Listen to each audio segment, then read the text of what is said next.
In Kentucky tobacco country, small tractors like the Allis Chalmers B were pretty darn popular. And Wayne Bennett, you know that firsthand, don't you? Yes, sir, I do, sure. I grew up on them. What do you like about the B? Well, I found it and I liked it. And it's Allis Chalmers all my life, so I purchased it. Now this is what year? 1940. 1940. Do you remember seeing tractors like this in the field when you were growing up? Yes, sir, I do. What did people like about them? I really don't know unless they were just, easy to buy, dealership in Cynthiana, stuff like that. And they were small, and you put a horse away and didn't use the horse anymore, and you had an Allis B to do the work. That's right. You got it. You got it. A friend of mine found this one in Henry County, Kentucky.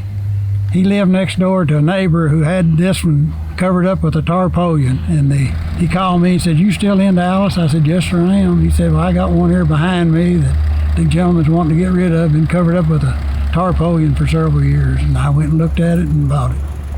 And I bet it didn't look like this when you bought it. Oh, no, nothing like this. Of course, I never drove one with handbrakes, so I had to learn all over again.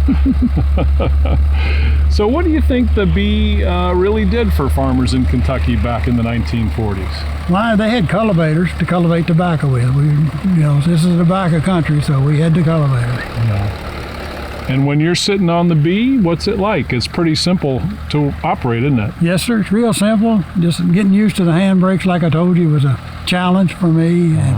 But other than that, once you get on them, they're pretty good. They're kind of tough getting on, especially when you get some age on you. Yeah, for sure. But that seat is comfortable? Yes, sir. You got plenty of room. You can slide around, do whatever, haul grandkids, stuff like that with it. And you're air cooled, right? Yes, sir. Yes, sir. All there. So what do you think Allis Chalmers, how do you think they stacked up back in the 1940s as far as a working farm tractor versus some of the other brands that were out there?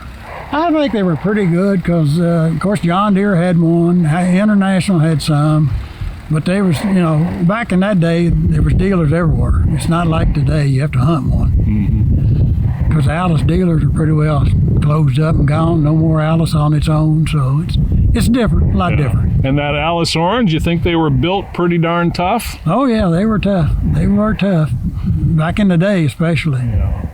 So tell us a little bit about that paint job. We were talking earlier, and I kind of think it's almost better than it probably was when it came out of the factory.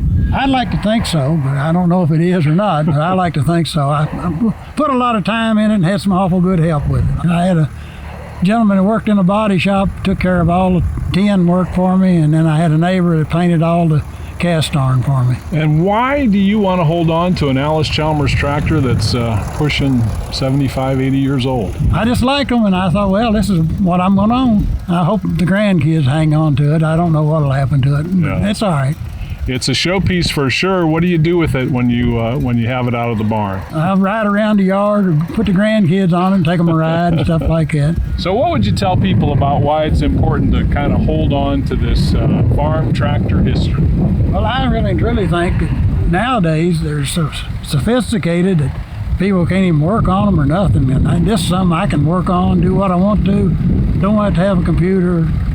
Got to have a little bit of brain. Don't have to have a lot, or I wouldn't be working on it. And I think sometimes young people really get kind of intrigued by what a farm tractor was like back in the 1940s. I think you're right. I think they, once they get onto them and figure them out, I think they're okay with them. And no computer inside this one. No, sir. No, sir. No, sir. Change spark plugs and go on. So, Wayne, thanks so much for sharing a little bit about your Allis Chalmers B and for holding on to this farm tractor history. Oh, you're welcome. You're welcome. It's a dying art, I think, but I hope people get on to it. I hope some of the young ones take it up. That's right. It's a labor of love for you, I know. Yes, sir. Yes, sir. Enjoy it. All right. Wayne Bennett of Cynthiana, Kentucky. He's holding on some Allis Chalmers family history.